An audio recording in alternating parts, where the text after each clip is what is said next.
Hello, my name is Jacob, and I am here to paint you a portrait of who I am as a person and how I think and calculate my thoughts throughout the day. I'm a pretty intuitive thinker.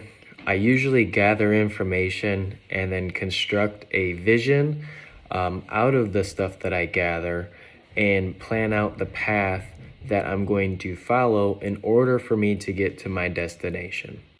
I always wondered as a kid on why things were the way they were. I always studied how I operated and then always took notes about other people and the things that they would complain about, but then they had the ability to fix.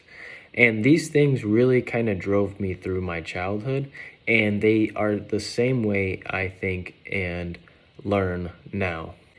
Being that I studied the people and saw the beginnings and the end outcomes of what they were thinking about or what they were communicating, I always came up with simple solutions on how to fix their problems. So I started doing that for myself. My thoughts can be very stoic at times, and because of that, I feel that I'm always able to make a logical and the best calculated decision. Over the years, I implemented communication skills in order to understand others completely, knowing that one day they would play a role in the process because I couldn't do all of this all on my own. Currently, I am revisiting myself to see what it is internally keeping me from being able to connect the dots and being disciplined in every area of my life all at once. One of my favorite quotes that I came up with was, "Being organized keeps you disciplined, and you need to be disciplined to stay organized." I think this connects it all pretty well. Being able to be both will allow me to access the master key to success. Understanding the complexities of myself and other people will allow me to update constantly in order for me to progress properly.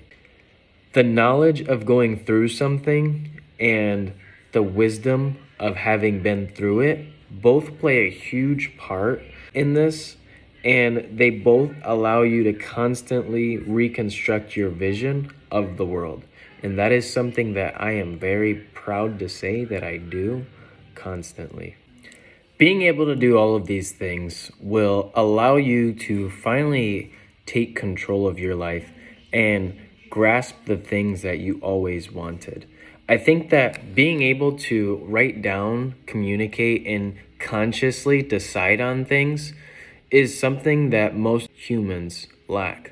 95% of people, I feel like, are chained to the past and focused on the future, and they never enjoy the now, and that most of that could be solved with a short, quick conversation with yourself and being able to reevaluate and grade where you are in life and being able to tell yourself you want it different, but then writing it down, reading it before it gets to that point will allow you to progress through it without ever having to go backwards. Now, there will be times that you will have to redo something or you will have to learn from a mistake, but once you get to this position in your thinking and the way that you study yourself and other people, you'll be able to understand fully and completely what it is that is keeping you from being able to access the things that you're wanting in your life. So there's a really good book called Think and Grow Rich by